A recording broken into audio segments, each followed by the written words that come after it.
April 12 ரிலீஸுங்க படம்.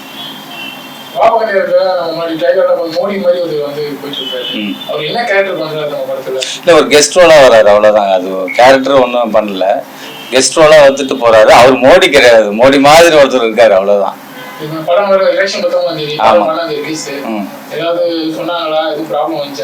இல்ல problem எதுவும் வேற யாரும் மூலமா வரல. இது சென்சார் போர்ட்ல வந்துட்டு அந்த மாதிரி மோடி மாதிரி இருக்கிறதுனால வந்துட்டு அரசியல் டயலாக் இருக்குது. அது வசனங்கள் வந்து அரசியல் சார்ந்து இருக்கிறதுனால தேர்தல் கமிஷனுக்கு அமிச்சாங்க. அது எம்சிக்கு அமிச்சு அவர் போய் தேர்தல் கமிஷன் அதிகாரியை பார்த்த பிறகு அவர் என்ன சொல்லிட்டாரு, இதில் ஒன்றும் கண்டென்ட் ஒன்றும் அந்த அளவுக்கு ஒன்று தேர்தலுக்கு இதுக்கு சம்மந்தமே இல்லை, ஏன் இது மாதிரி தடுக்கிறாங்கன்னு தெரியல, திரும்ப நீங்கள் வந்து தணிக்கை குழுக்கிட்டே நீங்கள் போயிட்டு வந்து இதை இப்போ கேட்கலாம் அப்படின்னு சொன்னாங்க.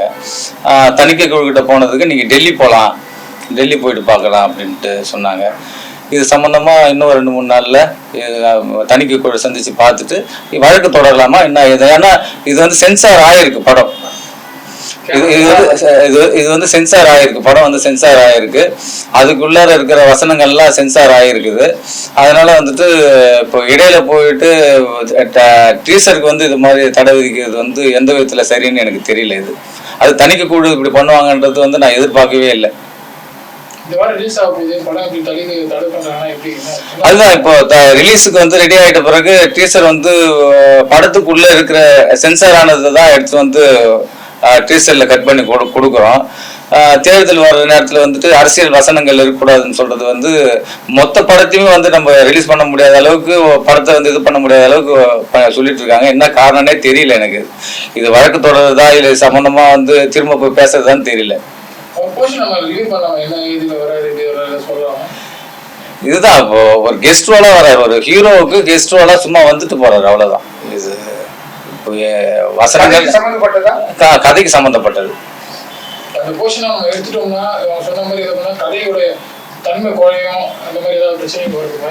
இல்ல பிரச்சனை வர்றதுக்கு வாய்ப்பு இல்லை, நல்ல விஷயமா தான் சொல்லியிருக்கிறேன். இது அந்த மாதிரி கேரக்டர் இருக்கிறதுனால அதை அவாய்ட் பண்றாங்களா என்னன்னு சரியா தெரியல. அது என்னன்னு தெரியல. அடுத்த கட்ட நடவடிக்கை தணிக்கை குழு தான் பதில் சொல்லணும். இதுக்கு தேர்தல் கமிஷன் வந்து முறையா காமிச்சேன், போயிட்டு அந்த விஷுவல் காமிச்ச பிறகு அவங்க என்ன சொல்றாங்கன்னா, இந்த கண்டென்ட் வந்து எம்சிக்கு அனுப்ப வேண்டிய வேலையே இல்லை, எங்களுக்கு வந்து மெயில் கூட போடலை அவங்க, இது ஏன் இங்க அமிச்சாங்கன்னு எனக்கு சரியா தெரியல அப்படிங்கிறாங்க. சென்சார் போர்டு தான் பிரச்சனை பண்ணுது நீங்க ஃபீல் பண்றீங்க? ஆமா, 100% சென்சார் போர்டு தான் பிரச்சனை பண்றாங்க. அது தேர்தல் கமிஷன் எதுவும் சொல்லல. இல்ல தேர்தல் கமிஷன் காமிச்ச பிறகு எனக்கு எந்த ஒரு இன்டிமேஷன் தணிக்கை குழுல இருந்து வரல. வராது எப்படி எங்களுக்கு வந்து நீங்க வந்து காமிக்கலாம்னு என்னைய திருப்பி கேள்வி கேட்கறாங்க. கொடுத்துட்டாங்க. இந்த டீசர் கட் பண்ணி கொடுக்குற இது வந்து சென்சார் போர்டுல ஆல்ரெடி சர்டிபிகேட் ஆனது படம். இந்த வசனங்கள்லாம் வைக்கலாம்னு சொல்லிட்டு மொத்த படத்துல இது இருக்கு, சென்சார் ஆயிருக்கு. ஆமா, படத்துல இருந்து வர கண்டென்ட் தான் நான் திரும்ப டீசரா கட் பண்றது கொடுத்துருக்கேன் உள்ளார. அது வந்து தடை விதிக்கிறாங்க, என்ன காரணம் தெரியல. இல்ல மோடி மாதிரி யூஸ் பண்ணது இல்ல, அது மோடின்னு நம்ம எப்படி சொல்ல முடியும்?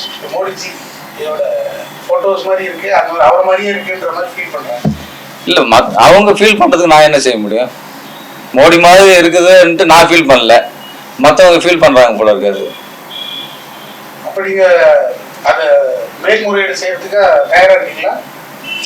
என்னது மேல்முறையீடு?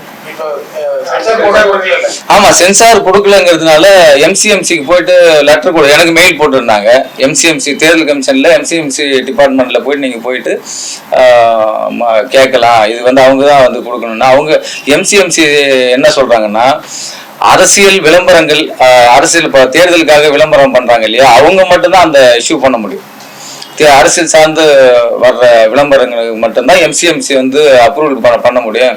திரைப்படத்துக்கு நான் வந்து அப்ரூவல் பண்ண வேண்டிய அவசியம் எங்களுக்கு இல்லை அப்படின்னு தெளிவா சொல்லிட்டாங்க என்கிட்ட.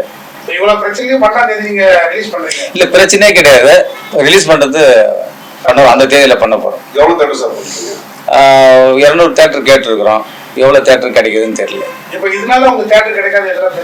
இல்ல அந்த மாதிரி இதுவரையில எந்த பிரச்சனையும் கிடையாது. வாப்பகண்டே டைட்டில் வந்து எங்க ஊர் பேர், அது அதனால அது டைட்டில் வச்சிருக்கிறோம். கதைக்களத்துக்கு டைட்டிலுக்கு சம்பந்தம் கிடையாது, பேர் பிடிச்சிருக்கு வச்சுட்டோம். இந்த சமூக அவலங்களை எடுத்து சொல்ற படம், சொசைட்டிக்கு சோசியல் ஜஸ்டிஸ், சமூக நீதிக்கான ஒரு படம். ராஜ்குமார் சார் மியூசிக் பண்ணிருக்காங்க. அப்படினால நம்ம மேக்ஸிமம் எஸ்பிபி சார் பாடிருக்காங்க. அந்த படத்துல எத்தனை பாட்டு பாடிருக்காங்க? எஸ்பிபி சார் வந்துட்டு 2 பாட்டு பாடியிருக்காங்க. கடைசி பாடலாம் நம்ம படத்துல பாடியிருக்காங்க எஸ்பிபி சார்.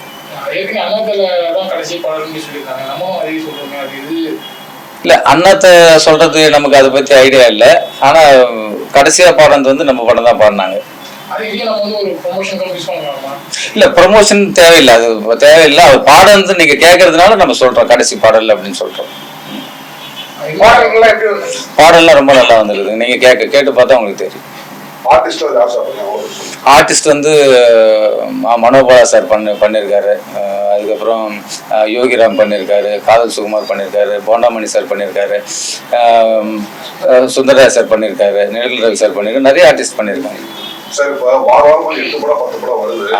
உங்க படம் வந்து என்ன ரெஸ்பான்ஸ் எதிர்பார்க்குறீங்க? இல்லை, மக்கள் தான் சார் சொல்ல முடியாது. ரெஸ்பான்ஸுங்கிறது வந்து நான் வந்து எல்லா டைரக்டருமே வந்து படம் நல்லா வரும்னு தான் சொல்லுவாங்க. அதுதான் நானும் சொல்லி ஆகணும். பட் மக்கள் பார்த்து சொன்னாதான் அவங்களுக்கு என்னன்னு தெரியும், வரவேற்பு எப்படி இருக்குன்னு தெரியும்.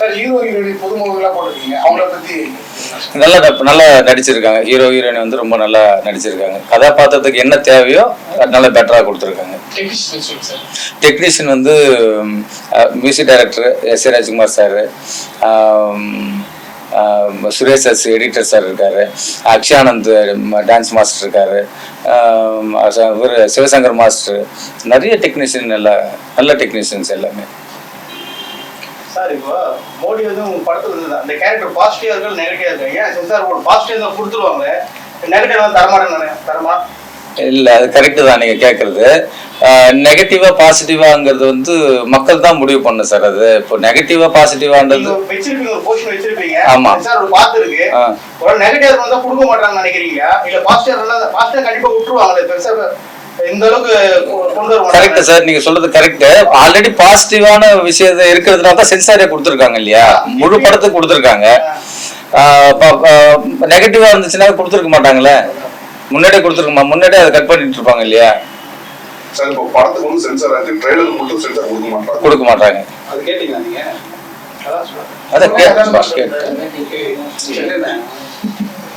சார், இந்த படத்துல நீங்க எதனா இல்ல சார், நான் எதுவும் பண்ணல. ஒரு டைரக்டரா ஒரு ப்ரொடியூசர் எவ்வளவு சார் செக்ரட்டரி படத்துல ஒரு மன கஷ்டங்கள்? ரொம்ப மன கஷ்டங்க. ஆமா, ரொம்ப லாங்கா சொல்ல முடியாது, எவ்வளவு கஷ்டப்பட்டுன்னு சொல்ல முடியாது இல்லையா. ரொம்ப கஷ்டம் தான். எல்லா ப்ரொடியூசர்ஸ் டைரக்டர்ஸ் வந்து என்ன பண்றாங்களோ அந்த கஷ்டமும் எனக்கும் உண்டு. இல்ல, சென்சார் திரும்ப தணிக்கை குழு தான் பேசணும். போயிட்டு அவங்க அங்க இருக்கிற பாலமுரளி சார் IAS கிட்ட தான் பேசணும். அவங்க வந்து என்ன சொல்றாங்கன்னா, அரசியல் எலெக்ஷன் தேர்தல் நேரத்தில் இந்த மாதிரி வசனங்கள்லாம் இருக்கக்கூடாது, இது வந்து தேர்தல் கமிஷன் தான் இது வந்து முடிவு பண்ணணும் அப்படின்னு சொல்லி அவங்க சொல்லி இது பண்ணிட்டாங்க. தேர்தல் கமிஷன் போனால் இதுக்கு எனக்கு சம்மந்தம் இல்லை அப்படின்னு அவங்க சொல்லிட்டாங்க. அதுக்கப்புறம் வழக்கு போடுறதா, இது சம்பந்தமா என்ன பண்றதுன்னு டிஸ்கஷன் பண்ணி தான் அது பண்ணுங்க. இல்ல, ஒரு படம் நாங்க வந்து எடுக்கிறோம் அப்படின்னு சொன்னா கருத்துரிமை சொல்றாங்க, பேச்சுரிமை சொல்றாங்க, எழுத்துரிமை சொல்றாங்க. நான் என்னுடைய கருத்தை நான் சொல்லும் போது, தடை விதிக்கும் போது எனக்கு வந்து பிரச்சனை தானே அது, எனக்கு இழப்பு தானே அது. ஒரு விஷயத்த நான் சொல்றேன், படத்துல சொல்லணும்னு நினைக்கிறேன். ஒவ்வொரு டைரக்டரும் அந்தந்த பாயிண்ட் ஆஃப் வியூல சொல்லுவாங்க, ஒரு கருத்தை சொல்லுவாங்க. அப்ப இதை வந்து தடை பண்ணும்போது என்னுடைய கருத்துரிமை சுதந்திரத்தை பறிக்கிற மாதிரி தானே அர்த்தம். இது அது எனக்கு கஷ்டமா தான் இருக்கும். ஒரு டைரக்டரா எனக்கு ஒரு எழுத்தாளராக கஷ்டமா தான் இருக்கும்.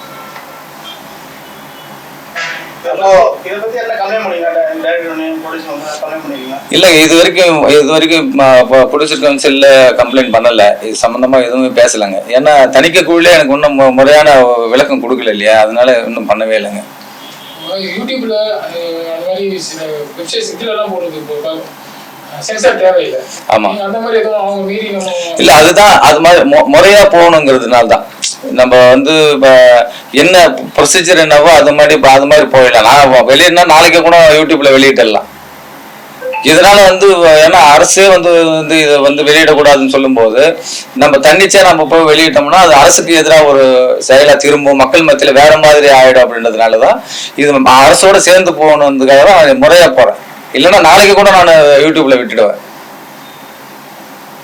அரசோட சேர்ந்து போகணும், அரசோட ஒத்துழைக்கணுன்றதுக்காக தான் நான் அதை சென்சாருக்காக வெயிட் பண்றேன். இல்லை நான் யூடியூப்ல கொடுக்கறதுக்கு சென்சார் தேவையில்லையே. சார் இந்த ட்ரைலர் வரல, வேற ஏதாவது கட் பண்ணி ரிலீஸ் பண்ணலாம் சார் நீங்க?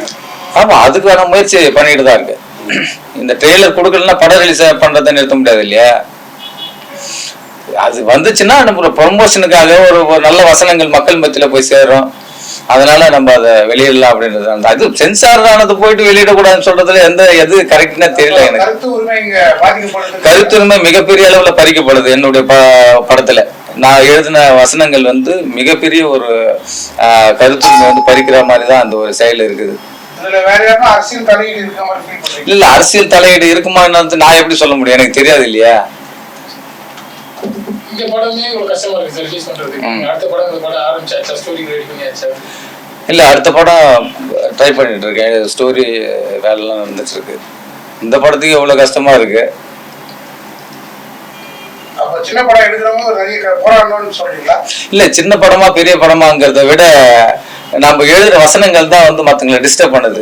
சின்ன படத்துல பேசுற வசனங்களும் சரி, பெரிய படத்துல பேசுற வசனங்கள் வந்து ரொம்ப ஸ்ட்ரென்த்தா இருக்கும்போது அது என்ன ஆகுதுன்னா மற்றவங்களுக்கு தவறா தெரியும் போது அது பிரச்சனை ஆகுது. வசனங்கள் வந்து சொல்லாம தெரியல. தமிழ் பிறந்த நாட்டில் நான் பிறந்தேன் என்பதில் நான் மகிழ்ச்சி அடைகிறேன் ஒரு வசனம். டாக்டர் அம்பேத்கர் அனைவருக்கும் பொதுவான சட்டத்தை ஏற்றிருக்கிறார், அதுவே எனது சாதி எனது மதம் அப்படின்னு சொல்றார். இதுதான்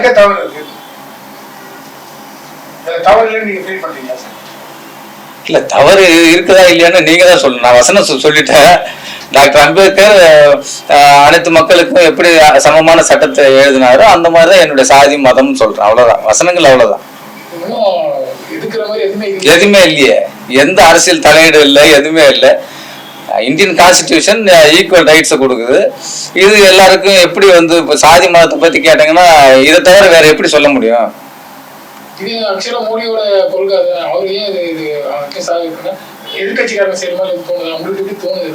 இல்ல சார், அது எந்த ஒரு ஐடியா இல்லாத நம்ம யாரை பத்தி சொல்லிட முடியாது இல்லையா. எனக்கு தெரியல ஆக்சுவலா அது என்னன்ட்டு. இல்ல சார், இப்ப நீங்க சொல்றதை பார்த்தா சென்சார் போர்டு ஒட்டி தான் உங்களுக்கு ப்ராப்ளம் இருக்கு. தேர்தல் கமிஷன் இது ஒன்றும் பிரச்சனை இல்லைன்னு சொல்லிட்ட மாதிரி தான் சொல்றீங்க. அப்ப சென்சார் போர்ட்ல இருக்கிறவங்க பண்ற பிரச்சனை தானே இது? இல்ல, அது தெரியல சார். நமக்கு அது பணத்தை பத்தி எல்லாம் எனக்கு தெரியல.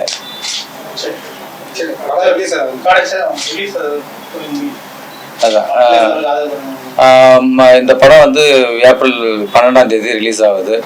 மக்கள்லாம் இது வந்து இந்த படத்தை பார்க்கணும். சமூக நீதிக்கான படம், சோசியல் ஜஸ்டிஸ், இளைஞர்களுக்கும் இங்க இருக்கிற மக்களுக்கும் மிகப்பெரிய ஒரு அளவில் ஒரு தாக்கத்தை ஏற்படுத்தும் இந்த படம் அப்படின்னு நான் நம்புறேன்.